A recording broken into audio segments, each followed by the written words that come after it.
Today on Studio G, a man who won the lottery but couldn't find his ticket has been revealed. And a new acai bowl establishment has opened right across the street from UNLV. Plus, with the flu season arriving, we bring you the info on how to get your flu shots on campus. Studio G starts right now. I will be.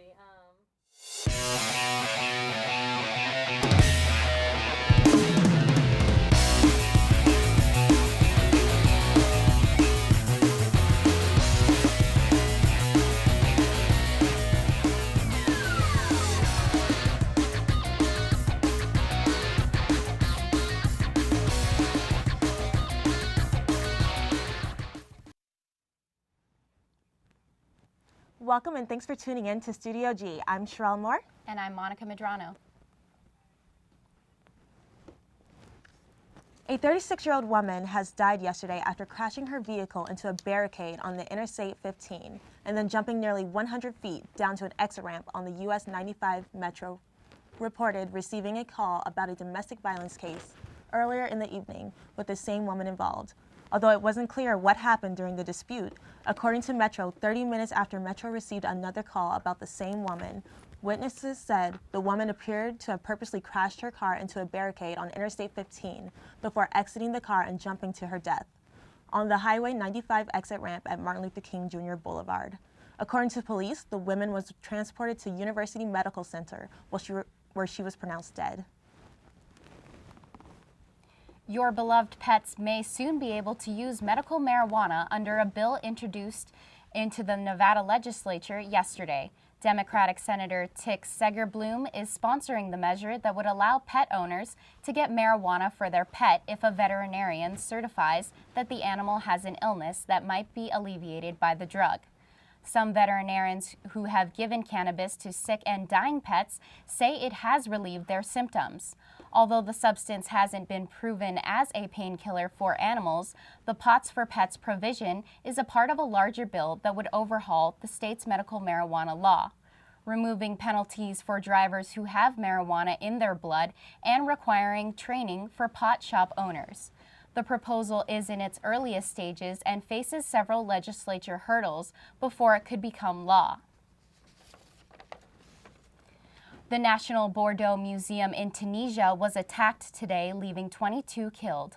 Authorities say gunmen in military uniforms opened fire on the museum, killing 17 tourists, a cleaning woman, and wounding several others. According to an Interior Ministry spokesman, 8 people were killed as they got off a bus to visit the museum. Then 10 more were taken hostage and killed. Security forces later stormed the museum, killing 2 gunmen and a security officer. More gunmen are still at large. Iran wants to loosen their sanctions with the U.S. and Israel Prime Minister spoke to the House and Senate earlier this month to beg for a better deal. According to the Prime Minister, a loose deal would give Iran nuclear powers to wipe out Israel. Reporter Dina Banning has an update. UNLV students traveled to the nation's capital early this month to lobby Nevada representatives for a new deal regarding a nuclear Iran. Israel's Prime Minister Benjamin Netanyahu emphasized how important a better deal is, and the students helped to emphasize that to the Senate. Obama and Pelosi were not impressed with Netanyahu at all, but there's much support amongst the Republican representatives. I went, I listened, I was disappointed. But Obama does not seem that moved either. The Prime Minister didn't offer any viable alternatives. Let's wait until there's actually a deal on the table that Iran has agreed to, at which point everybody can evaluate it. We don't have to speculate. The White House is sending a warning to Republican Senator Bob Corker to keep his nose out of nuclear negotiations with Iran. In a strongly worded letter, the White House Chief of Staff tells Corker his bill, which would allow Congress to vote on an Iran nuclear deal, could derail negotiations. The letter says, in part, the legislation you have introduced goes well beyond ensuring that Congress has a role to play in any deal with Iran. Instead, the legislation would potentially prevent any deal from succeeding. Corker wrote President Barack Obama last week, saying there is significant and growing bipartisan support for Congress to have a say in any Iran agreement. The White House has threatened to veto such a measure. These ongoing talks about Iran's nuclear program are happening behind closed doors to reach a deal to limit Iran's nuclear program in exchange for lifting sanctions against Iran. All of this happened on Tuesday and in Switzerland. 6 world powers have sent representatives to hammer this deal out, and their deadline for this framework agreement is March 31st. Directly following a meeting with U.S. Secretary of State John Kerry, Iran's Foreign Minister Mohammad Javad was off to Brussels, where he met with the European Union's foreign policy chief. They come after 47 U.S. senators sent a letter to Iran's leaders warning that the future of any deal was not certain. For Studio G, I'm Dina Banning. Yesterday was voting day in Israel for a prime minister, and incumbent Benjamin Netanyahu is neck and neck for the lead. Later tonight, we find out who will lead Israel into its next few years. Yesterday, we brought you a story about Trinidad tourists' good fortune in winning the megabucks. Today, a man who won the lottery back in September but couldn't find his ticket has been revealed. Hung Nguyen, a mechanic from California who has a 5-month-old baby, was hit with good news that he won the lottery with earnings just over $1 million.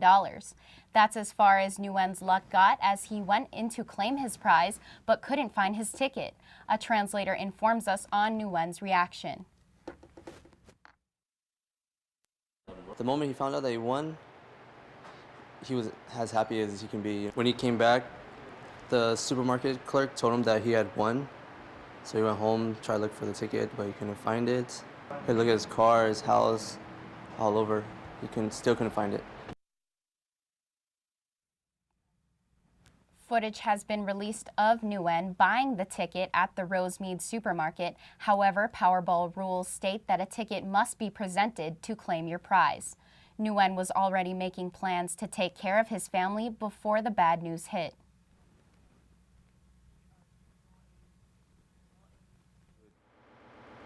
Would be to take care of his family, his wife and his kids.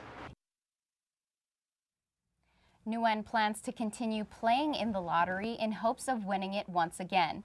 Although he was unable to collect his earnings, the money was turned over to the California school system. $5,493 went to the Rosemead supermarket from those earnings. Well, I don't know about winning the lottery twice. That might be asking for a little bit much. Well, maybe he just thought that he could get like really, really lucky, and he just assumed, why not play it again? Make his $1 million into $2 million. I mean, he probably would be the luckiest guy ever to win it twice. I mean, that would just be ridiculous. After the break, we sit down with Kim Rumble, the president of the Student Nutrition and Dietetic Association here at UNLV, to find out more about the group and contributions they are making to the Valley. Stay with us. The name of my show is Spinning Indie. We play a lot of alternative music, we play post-punk, a lot of stuff coming out from unsigned or newly signed bands. I like to play an hour of music, and then after the first hour we talk a ton about latest music news in the second hour. A lot of rock and roll going on the show. I'm Kylie O'Rourke, and you can listen to Spinning Indie on rebelht2.com. My show is called Window on the Middle East, and it deals with all the issues that deal with the Middle East. Middle East is a very important part of the world. I grew up in America, and yet I'm from the Middle East. It's a commoner's viewpoint based on experience as well as scholarship. My name is Shervin Mushuri. I'm the host of the talk show Window on the Middle East at the rebelht2.com. Through our events, we promote that we are a national service fraternity. We do service to our campus, to our community, to our college, and to our nation as participating citizens.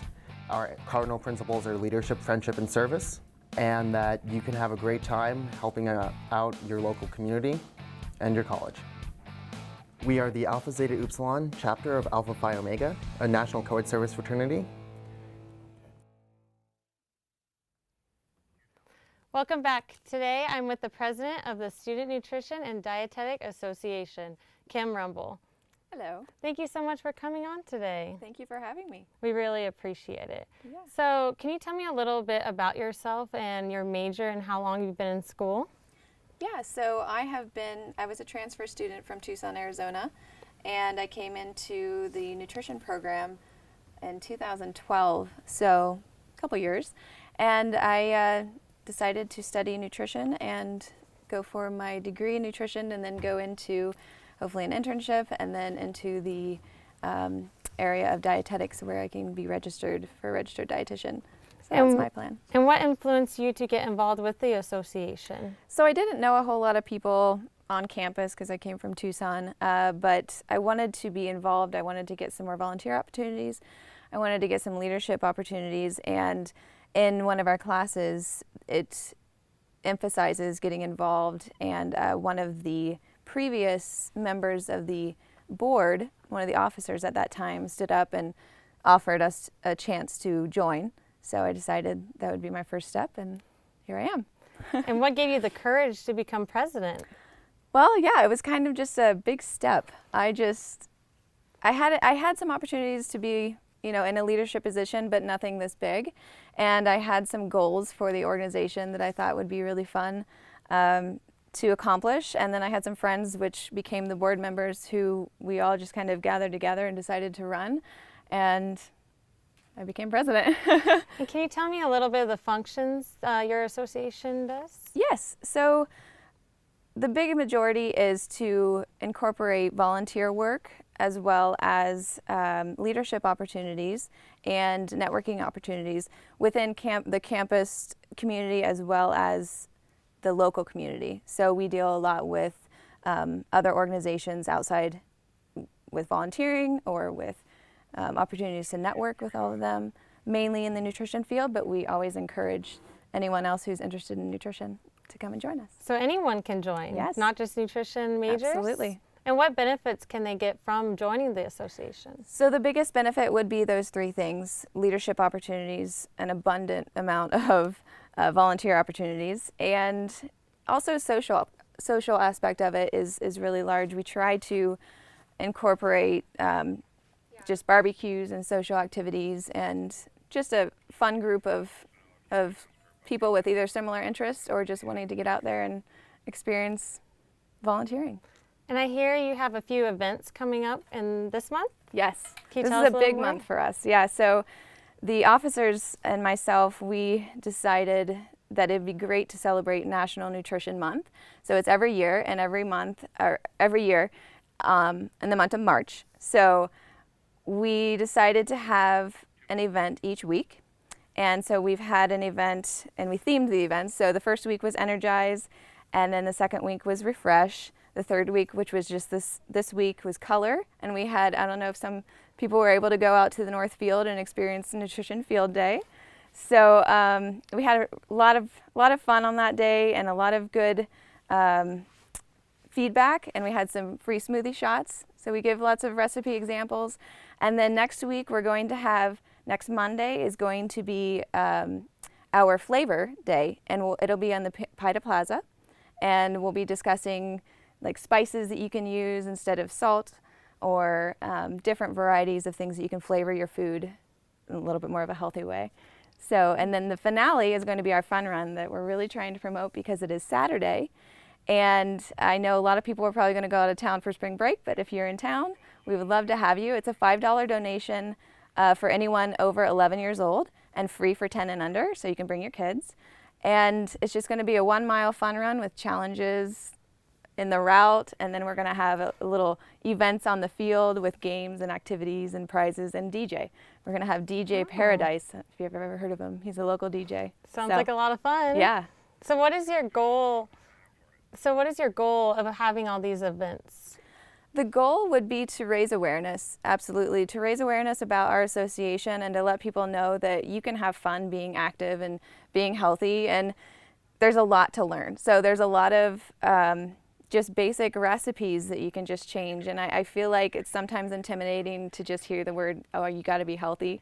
So I think it's just a great opportunity to just share your opinions or share your experience with trying out new things, and then obviously in the classes that we take, we get evidence-based practice, but it's just a great organization to join together, you know, like I've always said, have fun, enjoy yourselves, and be a community within. And everyone can join, UNLV, right? and anyone can join, exactly. Okay, Yeah. thank you so much for coming on and sharing all about your association. Absolutely. Really Can I share one more thing? Yeah. I forgot to mention there's a link that I believe they're displaying on the screen of if you want to come and join us at the fun run. You just need to go to that link and it'll take you to the correct place to sign up. Okay, and everyone will join, right? Yes, I hope so. We hope to see you there. There you go. Now, students should definitely make the time to check out the events being thrown by the SNDA this month. Now, let's head back to the desk for more news. Thanks, Chelsea, for that wonderful interview. Flu season is coming to an end, but it's not too late to get your flu shot. Jackie Spencer, registered nurse at UNLV Health Center, explains more. And as we know, generally every year the flu shot changes. They'll add a different strain in.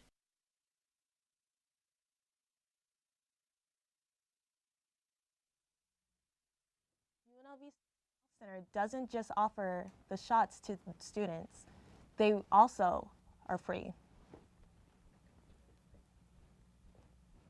Match on the flu shots, and they are not as effective as they've been in previous years. And as we know, generally every year the flu shot changes. They'll add a different strain in. Well, what happens with making flu shots is they're creating the flu shots a year in advance. They need time to figure out which strains, and then they need time to produce it. This year there was actually a little bit of difficulty with producing some of the strains, so that delayed the flu shots coming out.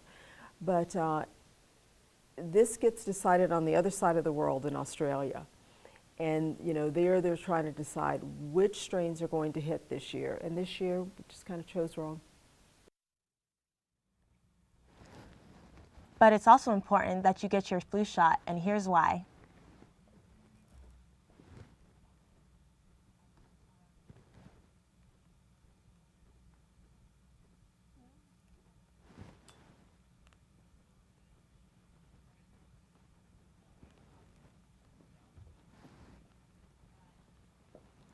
Which means each year you're even less likely to get the flu when you consistently get that flu shot.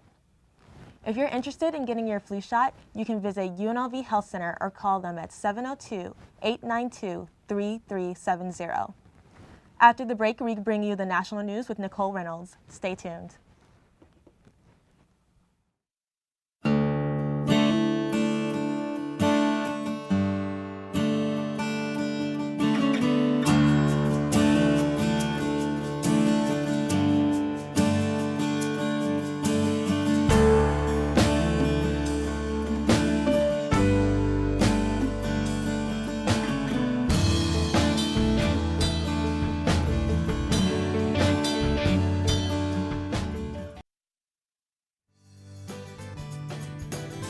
Your community's farmers market. Welcoming, lively, friendly. A place where neighbors and friends come together to celebrate their community. With over 50 vendors, organic, sustainable, fresh produce are available just for you.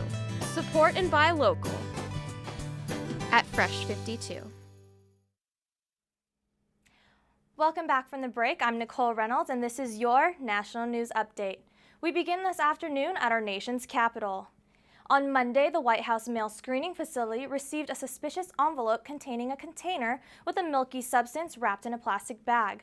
The initial biological test was negative, but when chemically tested yesterday, the contents of the container returned presumptive positive for cyanide. The sample has been transferred to another facility to confirm the results. The Secret Service has said that this is an ongoing investigation and they have no further comment at this time. Moving westward, a standoff that left 3 dead finally comes to an end in Springfield, Missouri. The SWAT standoff between the police and a former police chief who killed his 2 children before taking his own life lasted 22 hours. Investigators said the children were killed by their father prior to the police arriving at their apartment. Although explosives were used to blow down The door for police to enter, investigators never proceeded to go into the apartment since the man posed no threat with his weapons. Chief Paul Williams stated the following. He was armed with a weapon, sometimes with a handgun, sometimes with a rifle, but he never brought it up, aimed it at anybody, or said, I'm going to shoot somebody. So I think the officers stood ready to take that action, but did not have to do that. The reporter took his own life at approximately the same time that SWAT fired tear gas into the apartment. Heading back to the East Coast, another fraternity has found themselves between a rock and a hard place after being sentenced to a 1-year suspension. Members at Kappa Delta Rho at Penn State allegedly operated 2 invite-only Facebook pages that contained photos of nude women who appeared to be asleep or passed out, images of hazing and drug sales including cocaine, marijuana, and ADD medication. The first of the 2 Facebook pages was taken down back in January when a woman found herself on the page and threatened the fraternity. The second page, which has over 144 active members, including current students and alum, was brought to the attention of the police by a former brother of the fraternity. Both the university and national fraternity are investigating. And earlier this week, we brought to you a story about a different fraternity at the University of Oklahoma that was shut down after a video of its members chanting racist slurs was leaked. Over the weekend, the football team of the university took to the field in all black, with arms linked, standing silently for several minutes as a symbol of their unity and stance against racism. In addition, the University of Oklahoma head football coach Bob Stoops posted a special message in regard to the events that took place on their campus. In recent days, the national conversation about racism has come to our campus, and the response has been swift and decisive. We won't stand for it here. I'm proud of the direction provided by President Boren and the response by our campus, the athletics department, and our team. This matter has given you, me, all of us, a tremendous opportunity to address racism in all corners of our society. I encourage you to join us in renewing our efforts. Let's all unite in the conversation with the clear goal of ending racism once and for all. That's all the national news I have for you today. Once again, I'm Nicole Reynolds. Back to you at the desk. Thanks, Nicole. If you're looking for a way to get involved in the conversation about racism, UNLV's Greek Life is hosting an event called Bigotry in Fraternity and Sorority Life in room 208C in the Student Union. In addition to discussions about how the incident at the University of Oklahoma affected our campus, the event features a question and answer session with professionals and counselors. The event begins at 4 p.m. this afternoon and is open to everyone. After the break, we bring you the new health craze to hit Las Vegas. Don't go away.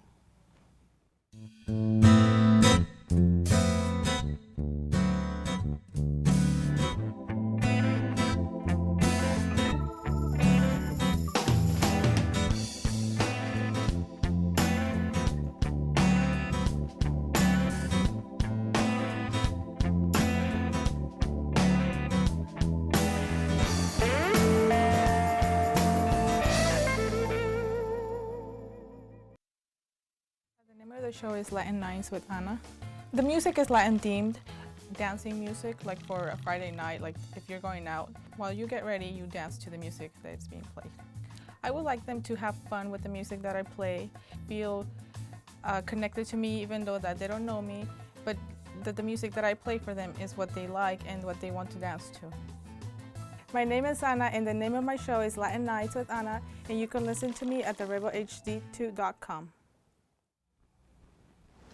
Thanks for staying with us. For all you health nuts out there, there is a new acai bowl establishment right across the street from UNLV. I got the inside scoop on this place to see if this place is really as heavenly as its name.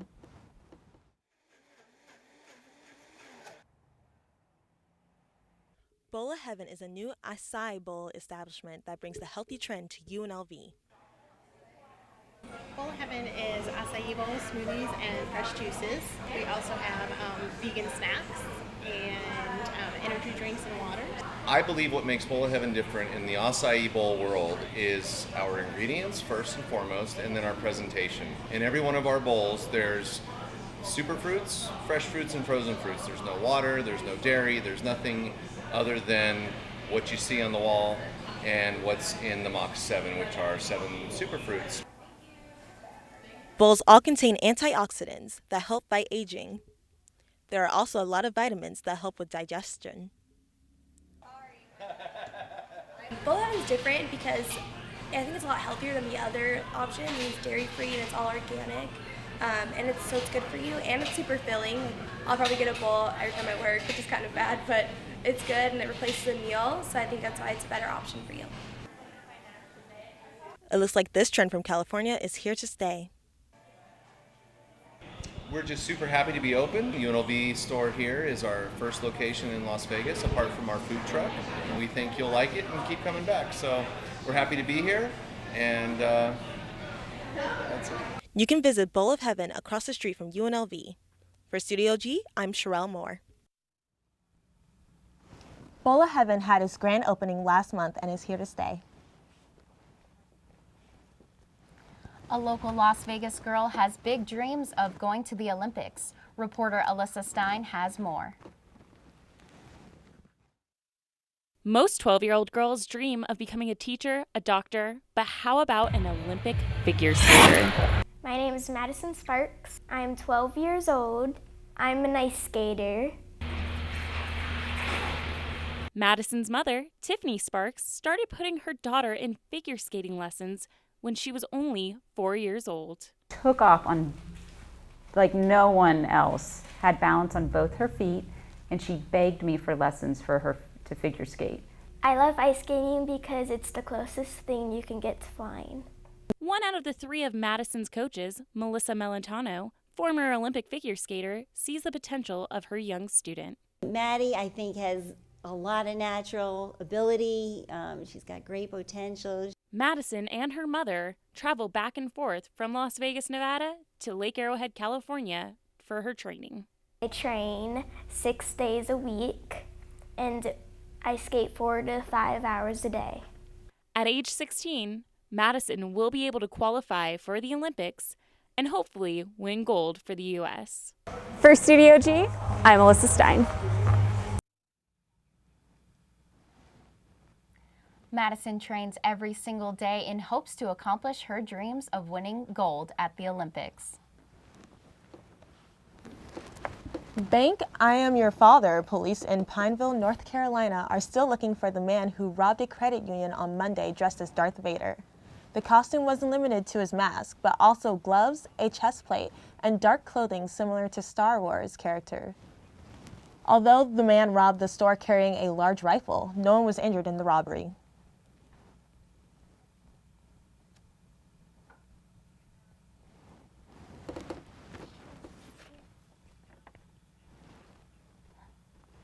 That's pretty crazy. Have you seen Star Wars? No, I have not, but I've heard great things about it.